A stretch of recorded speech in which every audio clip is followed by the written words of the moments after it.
CAP Alkumar. Sir, കൗമാരപ്രായക്കാരായ കുട്ടികൾക്കിടയിൽ നിന്ന് കണ്ടുവരുന്നൊരു കാര്യം sir, വീട് വിട്ടിറങ്ങിപ്പോകുന്ന ഒരു സാഹചര്യം. സർ, 2020 മുതൽ 24 വരെ ഇന്ത്യയിൽ 3 ലക്ഷം പേര് കുട്ടികൾ ഇറങ്ങിപ്പോയി എന്ന് പറയുന്നു. 36,000 കുട്ടികൾ തിരിച്ചു വന്നിട്ടില്ല എന്ന് പറയുന്നു. സർ, ദേശീയ തലത്തിലായിരുന്നു മുമ്പ് ഉണ്ടായിരുന്നെങ്കിൽ ഇന്ന് കേരളത്തിൽ അത് കൂടി വരികയാണ്. സർ, ഒരു കണക്ക് പറയുന്നത് 2021 101 കുട്ടികളാണ് ഇറങ്ങിപ്പോയത്.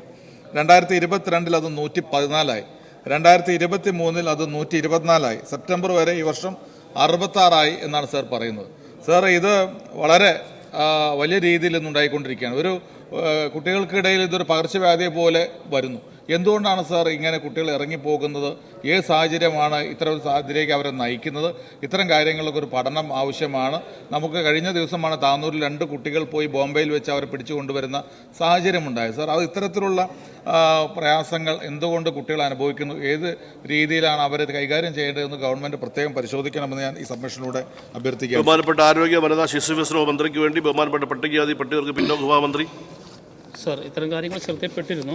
അപ്പോൾ ഈ കുട്ടികൾ ഇങ്ങനെ വീട് വിട്ട് ഇറങ്ങിപ്പോകുന്നത് സംബന്ധിച്ച് നിലവിൽ ബാലനീതി നിയമ വകുപ്പ് 214 പ്രകാരം ആവശ്യമായിട്ടുള്ള നിയമങ്ങളും പദ്ധതികളും ആവിഷ്കരിച്ചിട്ടുണ്ട് സാർ.